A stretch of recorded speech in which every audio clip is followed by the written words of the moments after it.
సర్వనామం నామవాచకానికి బదులుగా వాడే పదాలను సర్వనామం అంటాం. సర్వనామం రకాలు.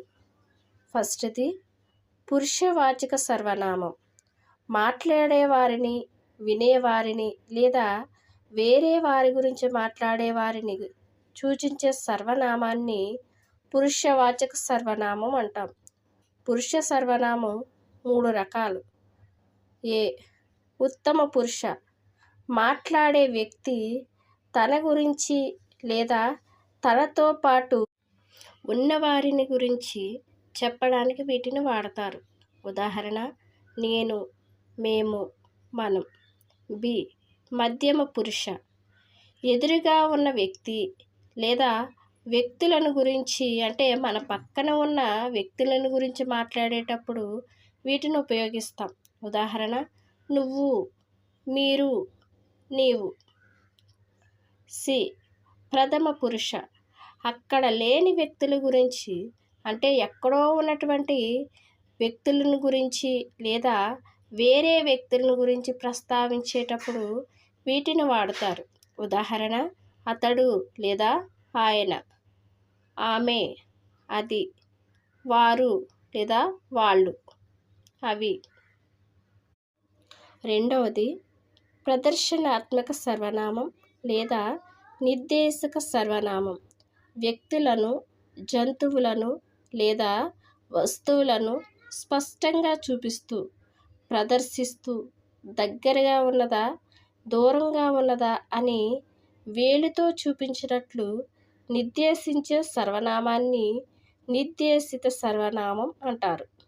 నిర్దేశిత సర్వనామ రకాలు. ఏ సమీప నిర్దేశిత సర్వనామం. దగ్గరగా ఉన్నవి సూచించడానికి.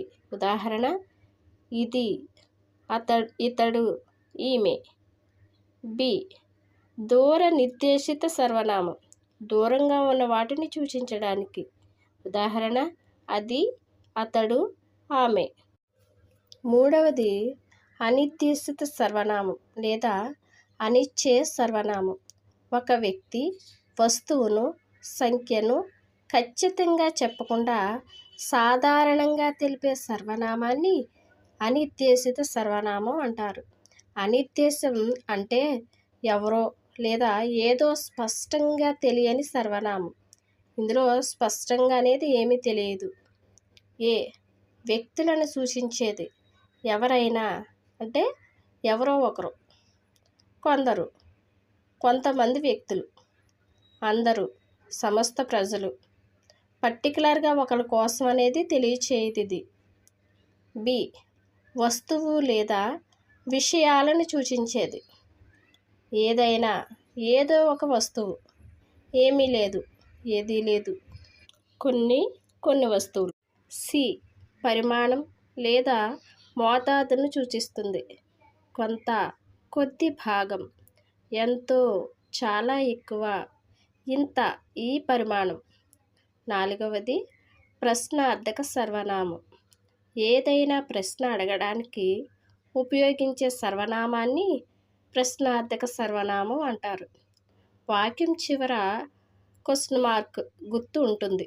ఉదాహరణ: ఎవరు, ఏమిటి, ఏది, ఏవి, ఎన్ని, ఎంత, ఎప్పుడు, ఎక్కడ. ఐదవది ఆత్మవాచక సర్వనామం. కర్త తనను తానే లేదా తనంతట తానే అనే పదాన్ని సూచిస్తుంది. మనం మాట్లాడేటప్పుడు కర్త తన గురించి తాను చెప్పుకోవడానికి లేదా తన పని తను చేశాడని చెప్పడానికి ఈ పదాలను ఉపయోగిస్తాం. ప్రధాన పదాలు: తాను, తమరు, స్వయంగా, తాము. ఉదాహరణ: తాను పరీక్ష వ్రాసాడు. తమరు స్వయంగా వచ్చారు. తాము చేయవలసిన పని ఇదే. ఆరవది సంబంధవాచక సర్వనామం లేదా సాపేక్ష సర్వనామం. సంబంధంను తెలియజేయు సర్వనామంను సంబంధ సర్వనామం అంటారు. దీనినే సాపేక్ష సర్వనామం అని కూడా అంటారు.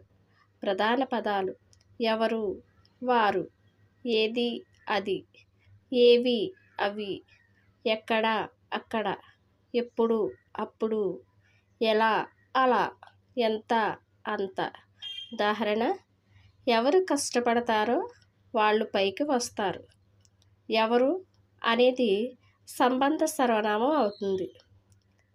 ఏది నీకు నచ్చుతుందో అది చూసుకో.